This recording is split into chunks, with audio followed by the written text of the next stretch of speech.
Hello student, आज हम mole concept के चौथे पार्ट में हम डिस्कस करेंगे reaction in solution means titration. इसमें आपको कुछ टॉपिक मैं कवर करूंगा जो क्लास 11th का है और साथ में कुछ मैं आपको इससे रिलेटेड न्यूमेरिकल्स भी बताऊंगा, जिसमें मैं आपको molarity, normality, molality, mole fraction, इसके बारे में आपको मैं डिटेल में बताऊंगा। Percentage of solution with numerical and with definition, काफ़ी इजी वे में आपको मैं एक्सप्लेन करूंगा। इसमें जो मैं टॉपिक कवर करूंगा ये टॉपिक्स हैं और कुछ मैं आपको एक्सप्लेन करता भी जाऊंगा। Reaction in solution it means titration. किसी सॉल्यूशन में दो चीज होते हैं, फर्स्ट सॉल्यूट, दूसरा सॉल्वेंट। सॉल्यूट क्या होता है? जनरली सॉलिड, और सॉल्वेंट क्या होता है? Generally liquid. सॉल्यूशन का मतलब क्या है कि आप, मैं सिंपल बताना चाह रहा हूं कि इसमें दो चीज होंगे, सॉल्यूट और सॉल्वेंट। सॉल्वेंट लिक्विड होगा और सॉल्यूट सॉलिड होगा। जैसे अगर आप नमक को पानी में डिजोल्व कर देते हैं तो वो हो गया सॉल्यूशन ऑफ सॉल्ट, जिसमें आपका नमक हो गया सॉल्यूट, सॉलिड है, और जो पानी हुआ वो आपका हो गया सॉल्वेंट, उसको कहते हैं लिक्विड। और जो मिक्सचर बनेगा उसको बोलते हैं सॉल्यूशन। सेम चीज है, अगर आप सोडियम हाइड्रोक्साइड को मिथनॉल में डिजोल्व करते हैं तो sodium hydroxide is the solute and methanol is the solvent, और मिक्सचर को क्या बोलेंगे? सॉल्यूशन बोलेंगे। यही है, सॉल्यूशन में दो चीज होता है, solute plus solvent. Method of expressing the strength of the solution, और इसी सॉल्यूशन को अगर किस प्रोपोर्शन में किसी सॉल्यूट को मिलाया गया है, किस प्रोपोर्शन में सॉल्यूट है, किस प्रोपोर्शन में आपका सॉल्वेंट है, तो उसके स्ट्रेंथ को कैसे निकालेंगे वो इस आज के सेशन के थ्रू मैं आपको समझाऊंगा। और स्ट्रेंथ क्या क्या हो सकते हैं स्ट्रेंथ, आप देखिए। पहला स्ट्रेंथ परसेंटेज मैं एक्सप्लेन करूंगा, नेक्स्ट ग्राम पर litre, next is the normality, next is the molarity, next is the molality. Molarity and molality में डिफरेंट है, वो मैं बताऊंगा आपको। Next is the mole fraction and last one is the ppm means part per million. ये जो solution है इसमें मैं आपको ये सारे टॉपिक कवर करूंगा और साथ में न्यूमेरिकल्स भी आपको इसमें मैं क्लियर करूंगा, ताकि आपका कॉन्सेप्ट परसेंटेज में क्या है। परसेंटेज में भी टाइप्स होते हैं, इसमें एक पहला टाइप मैं बता रहा हूं परसेंटेज में, weight by weight percentage. Weight by weight percentage क्या होता है? Number of gram of solute per 100 gram solution. Number of gram of solute माने 100 ग्राम सॉल्यूशन में कितना ग्राम सॉल्यूट मिला हुआ है उसको बोलेंगे weight by weight percentage. Weight one is the solute and other is the solution. Example देखिए, 5% weight by weight NaCl solution means 5 gram NaCl present in 100 gram solution. 10% urea of solution, weight by weight का मतलब होगा 10 gram urea present in 100 gram solution. Means इसका मतलब क्या हुआ कि अगर आपको 10% यूरिया वेट बाय वेट बनाना है तो 10 ग्राम हम यूरिया लेंगे और डिजॉल्व इन 90 ग्राम वाटर। कहने का मतलब क्या है कि अगर हम यूरिया का सॉल्यूशन वाटर में बनाते हैं और मैं कह रहा हूं कि 10 ग्राम यूरिया को अगर 90 ग्राम वाटर में डिजोल्व कर देंगे तो वो बन जाएगा 10% का solution weight by wait in water. इसका मतलब 10 ग्राम ये और 90 ग्राम ये, टोटल सॉल्यूशन का वेट कितना हो गया 100 ग्राम। इसलिए 10 gram urea present in 100 gram solution. 10 gram urea dissolve in 90 gram water. जब 90 और 10 को मिक्स कर दिए तो इट इज द सॉल्यूशन, वो सॉल्यूशन हो गया। सॉल्वेंट इसमें 90 ग्राम है water and solute 10 gram urea.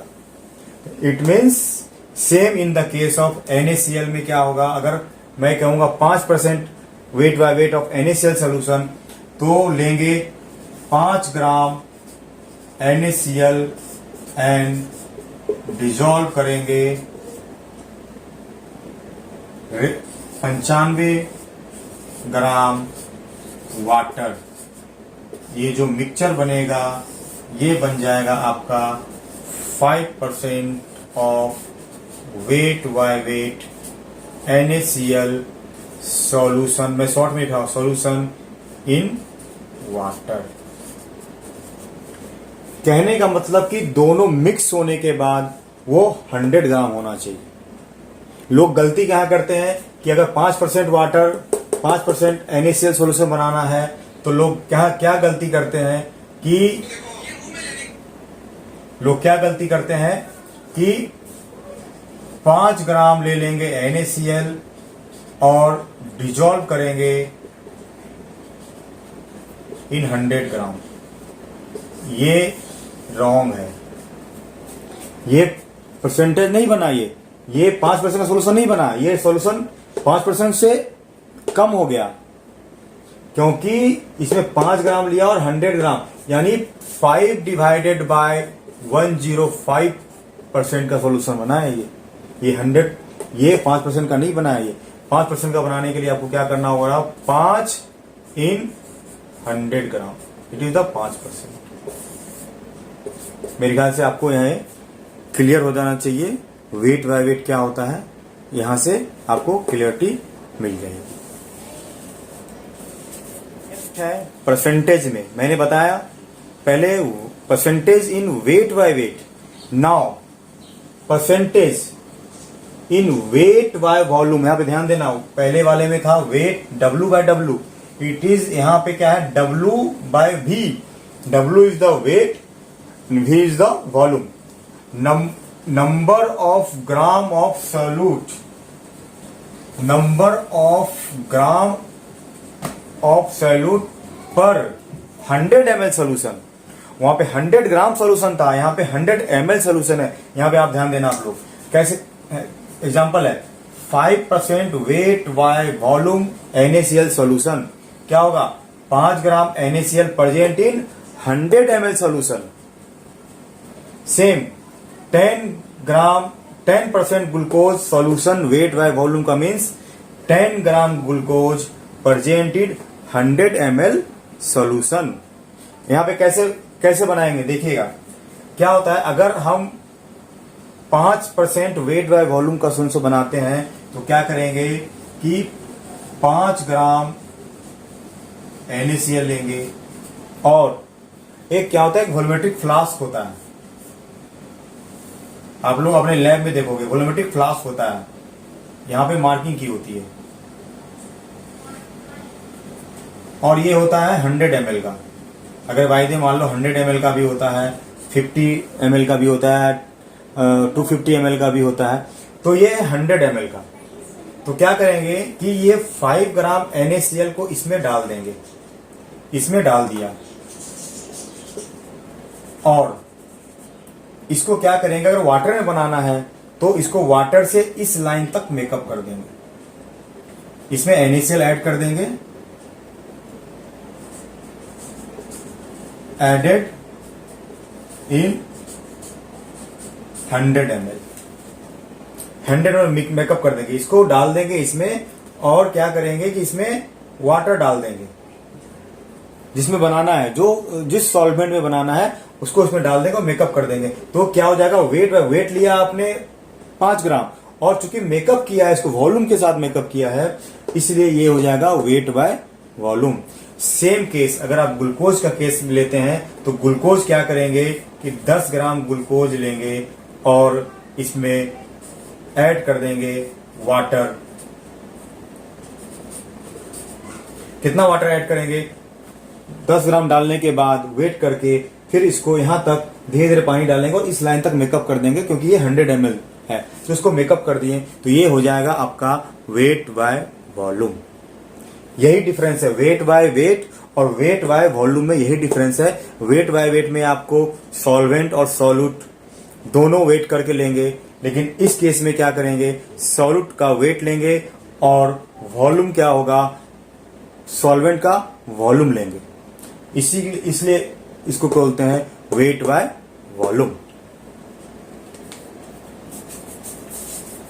आपको बता रहा हूं percentage volume by volume. Volume by volume का मीन्स क्या हुआ कि one of the solute is liquid and another of the solution solvent is also liquid, means number of ml of the solute in per 100 gram solution आपका क्या हो गया, volume by volume हुआ।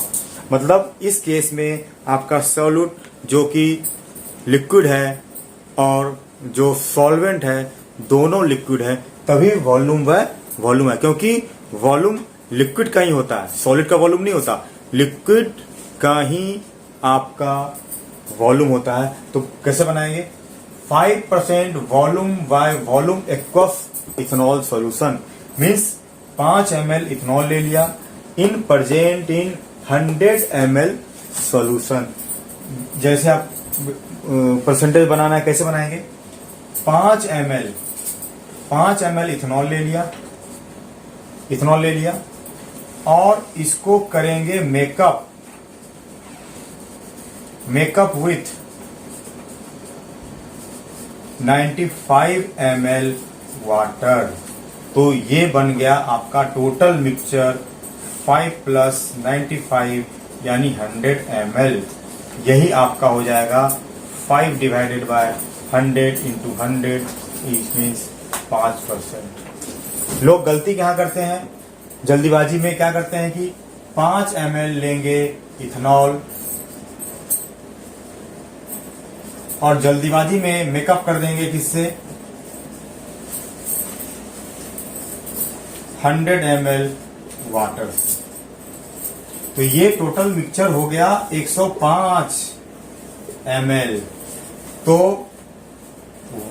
Volume by volume हो जाएगा आपका 5 / 5 + 100 यानी 5 / 105 × 100।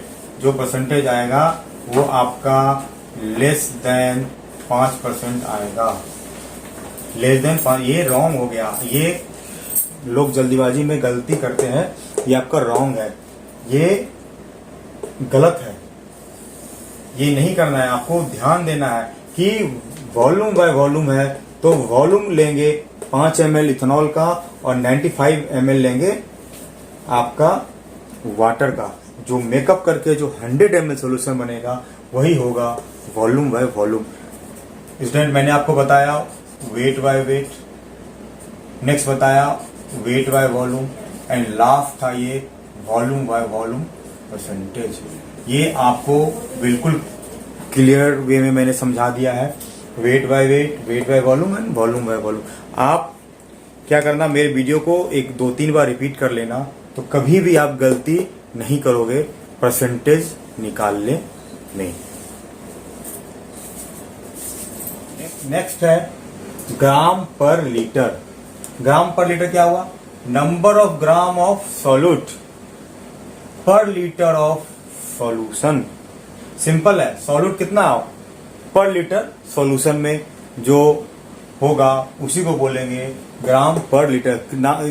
Name से ही क्लियर, ग्राम पर लीटर, ग्राम इन पर लीटर मैंने 1000 ml। एग्जाम्पल 20 ग्राम पर litre NaOH solution means 20 gram NaOH present in 100 ml solution। 20 gram NaOH present in 100 ml solution या 20 ग्राम परजेंट इन 1 लीटर सोल्यूशन। सिंपल मैंने क्या बताया था, एक वॉल्यूमेट्रिक फ्लास्क ले लो ऐसे, जो कि 1 लीटर का है यानी 1000 ml का है, ठीक है, और इसमें मार्किंग की हुई है, यही है आपका, यही मार्किंग है 1000 ml का। आप क्या करो, वेट करो, इसमें डाल दो 20 ग्राम NaOH इलेक्ट्रिकल बैलेंस से वेट करके, और इसको मेकअप कर दो यहाँ तक पानी से, इस वाले लाइन तक पानी से। तो ये आपका सॉल्यूशन बन गया किसमें, यहाँ से मेकअप कर दो 100 ml वाटर, यही सॉल्यूशन बन गया। 100 ml वाटर मीन्स यहाँ तक मेकअप करना है आपको, सॉरी 1000 ml वाटर से आप इसको मेकअप कर दो, जो यहाँ तक लकीर है। 1000 ml लेना नहीं है, इसको आप जैसे मेकअप पानी इसमें डालते रहो, तो जो इसका वॉल्यूम होगा वो ऑक्युपाई कर लेगा।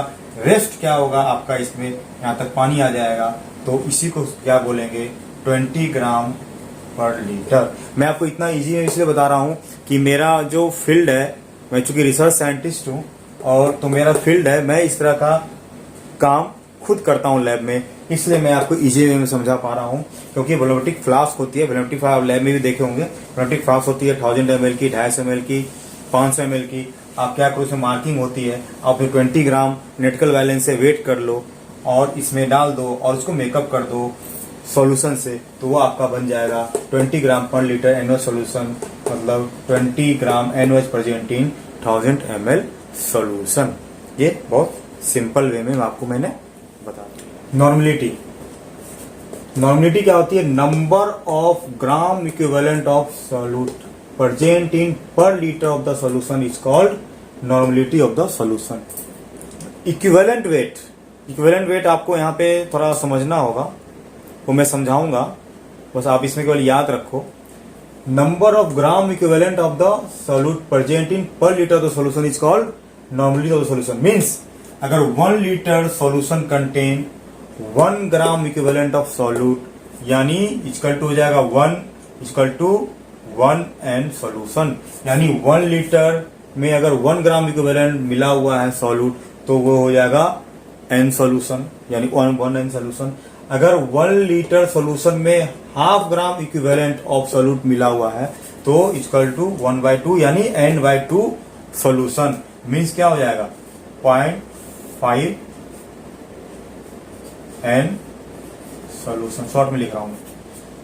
इस तरह 1 litre solution contain 1/10 equivalent of solute, यानी 1/10 यानी N/10 सॉल्यूशन, यानी कितना हो जाएगा 0.1 N सॉल्यूशन। सेम अगर 2 ग्राम इक्विवेलेंट होगा ऑफ सॉल्यूट इन 1 लीटर में, तो इक्वल टू 2 यानी 2 N सॉल्यूशन। यही है नॉर्मलिटी आपको यहां से ये याद रखिए। अभी मैं इसका एक फॉर्मूला बताऊंगा, वो इक्वेशन अगर आपको बताऊंगा, तो वो इक्वेशन आप याद रखना, वो ही इक्वेशन आपको न्यूमेरिकल में हेल्प करेगा और ये नॉर्मलिटी को निकालने में हेल्प करेगा। अभी और क्लियरिटी आएगी आपको नॉर्मलिटी के बारे में। नॉर्मलिटी ऑलरेडी मैं आपको डिफिनेशन बता चुका हूं। नॉर्मलिटी में एक इक्वेशन है, वो मैं आपको बता देता हूं। नॉर्मलिटी क्या बताया था, normality equal to gram equivalent per litre. Gram equivalent per litre का मतलब N/V, वहां पे N equal to number of the equivalent और V is the volume in litre. आप याद रखना, V क्या है, वॉल्यूम इन लीटर है। It means normality equal to weight upon equivalent weight into V। ये इक्वेशन आपको हमेशा के लिए याद रखनी पड़ेगी। Normality equal to weight upon equivalent weight into V। E क्या है, यहाँ पे इक्विवेलेंट वेट है। It means number of equivalent weight, ये है equivalent weight. Number of equivalent यानी number of equivalent equal to, ये नंबर ऑफ इक्विवेलेंट N क्या है, number of equivalent equal to normality into volume in litre. And अगर number of milli equivalent करेंगे तो normality into volume in ml। यही आपको समझना होगा। ये इक्वेशन आप हमेशा के लिए याद रखिए, तो आपको नॉर्मलिटी अच्छे से समझ आएगी। Weight upon equivalent weight into V, यानी normality equal to N upon V. N क्या है? नंबर ऑफ इक्विवेलेंट है। ये इक्वेशन आप याद रखिए, आपको नॉर्मेलिटी कभी भी आप नहीं भूलोगे अगर ये आप इक्वेशन याद रखते हो। सॉल्यूशन में नॉर्मेलिटी के बाद मोलरिटी। मोलरिटी क्या होता है? Number of mole of solute present in per litre of solution is called molarity. Normality में gram equivalent present in per litre solution था, यहाँ पे क्या है? मोलरिटी में number of mole of solute present in per litre of solution is called molarity. Same उसी तरह मैं समझाने की कोशिश किया। 1 litre solution contain 1 mole of solute equal to 1 equal to molar equal to M solution, molar हो गया। अगर इसी में 1 लीटर में 2 मोल होगा, 2 मोल ऑफ सॉल्यूट होगा, तो क्या हो जाएगा? 2 इक्वल यानी 2 मोलर सॉल्यूशन। अगर इसी में 1/10 मोल सॉल्यूट होगा तो 1/10 यानी 1/10 इंटू एम सॉल्यूशन। इसको डेसी मोलर भी कह सकते हैं, डेसी है, 0.1 है इसीलिए। इसी तरह सेम हाफ मोल अगर होगा सॉल्यूट, देन क्या हो जाएगा? 1/2 यानी m/2 सॉल्यूशन, मोलर सॉल्यूशन। यो नॉर्मेलिटी था, ये मोलरिटी था। मैंने सेम तरह से समझाने की कोशिश किया हूं। अभी मैं आपको दोनों के रिलेशन बताऊंगा और इसका भी फार्मूला इक्वेशन बताऊंगा, जिससे आपको हमेशा के लिए मोलरिटी याद रहेगी। नेक्स्ट है मोलरिटी का भी एक फार्मूला है जो मैं आपको बता रहा हूं। Molarity equal to number of mole per litre. मैं डिफिनेशन से बताया हूं, यानी number of mole per litre मतलब n अपॉन वॉल्यूम। n क्या है? Number of mole of the solute equal to n, और वॉल्यूम क्या है? Volume in litre. वॉल्यूम मैंने शॉर्ट में लिखा है, वॉल्यूम इन लीटर। यानी आप क्या लिख सकते हैं? Molarity equal to weight upon molecular weight into V. Normality molarity equal to weight upon molecular weight into V. Normality में क्या था? Weight upon equivalent weight into V. यहाँ पे क्या है? Molarity equal to weight upon molecular weight into V. Then number of mole of the solute, number of the mole of the solute equal to molarity into volume in litre. Same number of milli mole equal to क्या हो जाएगा? Molarity into volume in ml। ये हो जाएगा आपका मिली मोल। जैसे मैंने आपको नॉर्मेलिटी में बताया था, इसी तरह मैंने मोलरिटी में आपको बताया है। ये है इक्वेशन, ये इक्वेशन आपको मोलरिटी का याद रखना होगा। सेम इक्वेशन मैंने नॉर्मेलिटी का ही बताया था, वो इक्वेशन भी आप याद रखोगे तो नॉर्मेलिटी एंड मोलरिटी आप कभी नहीं भूलो। अब मैं आपको नॉर्मेलिटी एंड मोलरिटी का आपको इक्वेशन बताऊंगा, रिलेशन बताऊंगा, दोनों में क्या रिलेशन है। And normality, molarity and normality में क्या रिलेशन है, ये मैं आपको देखिए। Relation between molarity and normality of the solution में क्या रिलेशन है? मान लो, लेट एग्जांपल मैंने मान लिया कि मोलकुलर वेट द सॉल्यूट अगर x into equivalent weight, molecular weight the solute क्या हो गया? x into equivalent wait.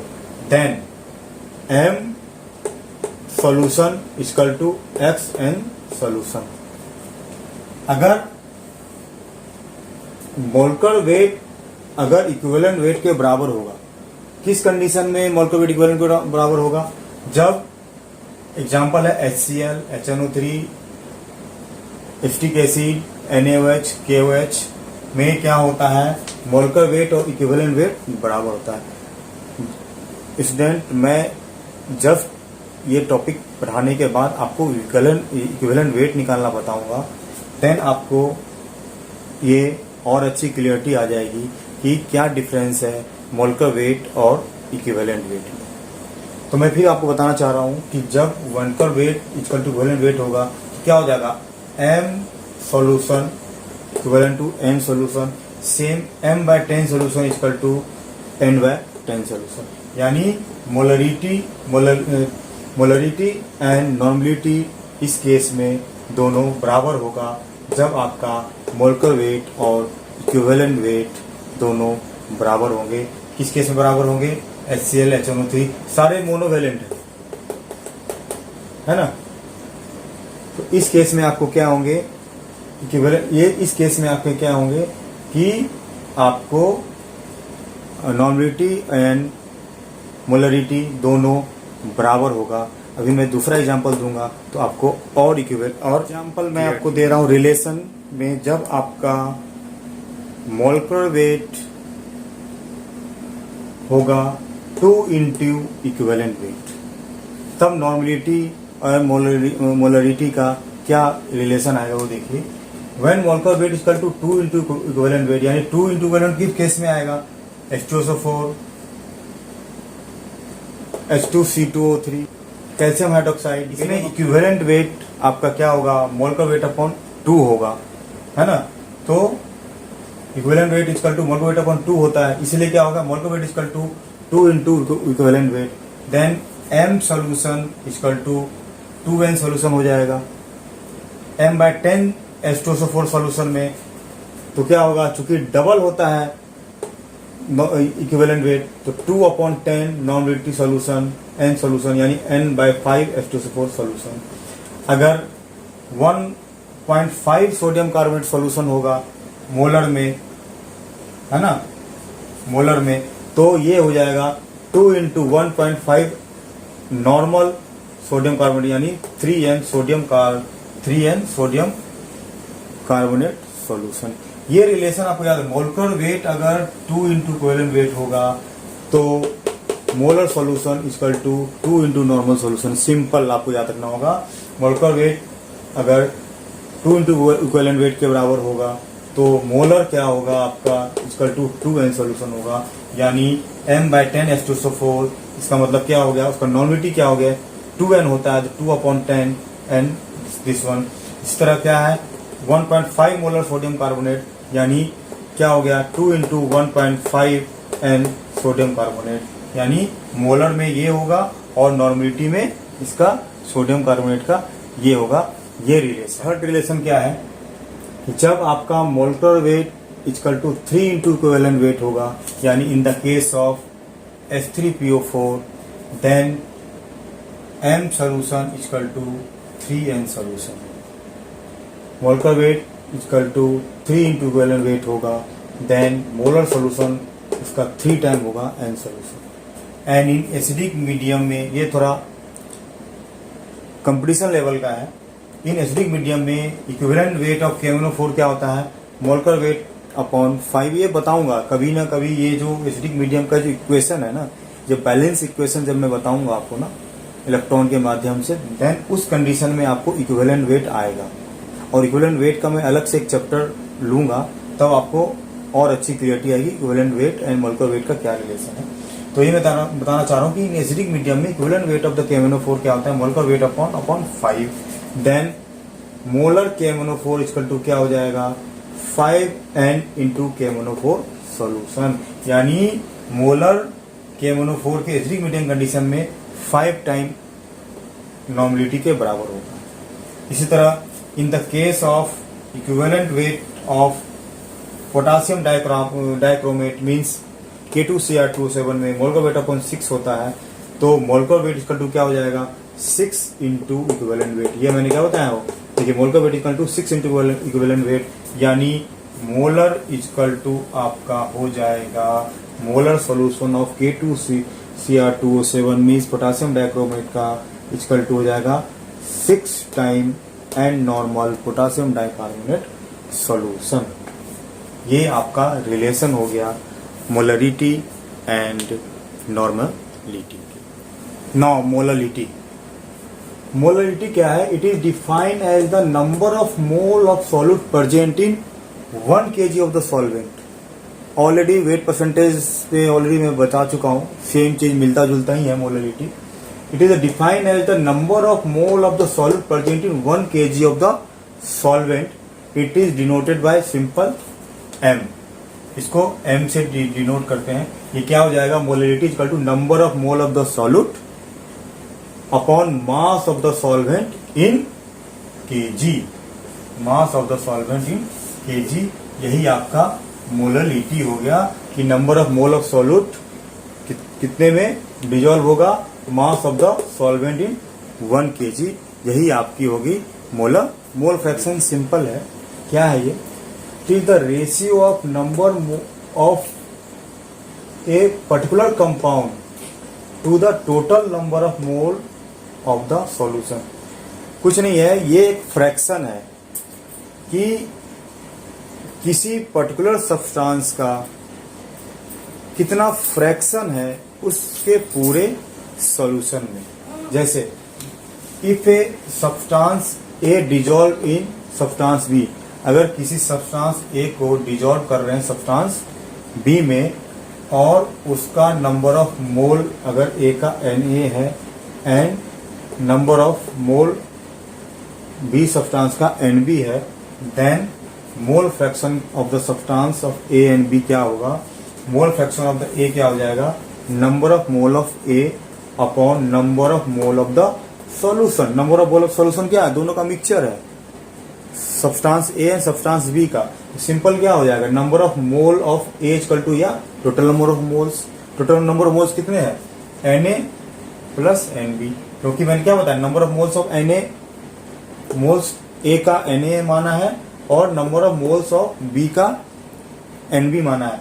तो मोल फ्रैक्शन ऑफ ए क्या हो जाएगा, सिंपल उस सब्सटेंस का number of mole upon total number of moles. Another way में कह सकते हैं आप, number of moles of substance A upon number of mole of solution. Solution में क्या है, नंबर ऑफ मोल, ए और बी का ही तो सॉल्यूशन है, इसलिए मोल फ्रैक्शन हो गया। सेम अगर कहे मोल फ्रैक्शन ऑफ बी क्या हो जाएगा, यानी ये हो जाएगा आपका, ये तो ये हो गया, ये बी का क्या हो जाएगा, यानी number of moles of B upon number of moles of solution, या और number of moles of B upon total number of moles.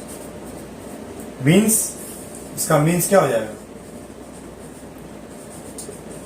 Nb upon Na plus Nb। Simple है। मोल फ्रैक्शन ऑफ ए क्या हो गया, Na upon total number of moles. Mole fraction B क्या हो गया, Nb upon Na plus Nb। दोनों को जोड़ दोगे 1 के बराबर हो जाएगा। अगर किसी एक का पता होगा, किसी सब्सटेंस में, एक विकल्प में क्या आएगा, किसी सॉल्यूशन में ए और बी कंपोनेंट है और एक ए का मोल फ्रैक्शन दिया हुआ है, तो बी का मोल फ्रैक्शन सीधे 1 माइनस जिसका गिवन है उसको माइनस कर देंगे, वो दूसरे का मोल फ्रैक्शन हो जाएगा। वो न्यूमेरिकल्स क्या है कि अभी मैं आपको बताऊंगा नेक्स्ट क्लास में। नेक्स्ट बचा है पार्ट पर ppm. Ppm means part per million, part solute पर मिलियन सॉल्यूशन। सिंपल है, ppm part per million means number of part by weight of solute present in 1 million है 10⁶ पार्ट सॉल्यूशन बाय वेट, उसी को कहते हैं ppm. मतलब कि by weight solute को कितने में डिजोल्व किया है, सिंपल 1 मिलियन पार्ट में, वही आपका हो जाएगा part per million by weight. Simple example देखिए, 20 ppm कैल्शियम कार्बोनेट सॉल्यूशन, कुछ नहीं है, 20 ग्राम calcium carbonate present in 10⁶ gram solution. जैसे वेट परसेंटेज का बताया था, सेम चीज है, यहाँ पे क्या है आपका मिलियन में है, 10⁶ ग्राम में उसको डिजोल्व कर दिए, यानी 20 ppm कैल्शियम कार्बोनेट मतलब 20 ग्राम calcium carbonate present in 10⁻⁶ gram solution, यही आपका हो गया ppm। सिंपल है। इसमें आपको मैंने क्या क्या पढ़ा दिया। सॉल्यूशन में आपको मैंने बता दिया percentage weight by weight, weight by volume, volume by volume. Then आपको बताया normality, molality, part per million, mole fraction. आपके सारे टॉपिक मैंने इसमें कवर कर दिए। क्लास में मैं आपको इससे रिलेटेड कुछ न्यूमेरिकल्स बताऊंगा और उसके बाद मैं आपको कुछ इक्विवेलेंट वेट के बारे में आपको मैं थोड़ा डिटेल से क्लियरिटी आ सके इक्विवेलेंट वेट के बारे में। आप मेरे वीडियो को अच्छे से देखें, अच्छे से स्टडी करें। अगर आपको कोई दिक्कत आती है तो कमेंट सेक्शन में जाके मुझे कमेंट ज़रूर करें, मैं आपको उसकी क्लियरिटी अवश्य दूँ।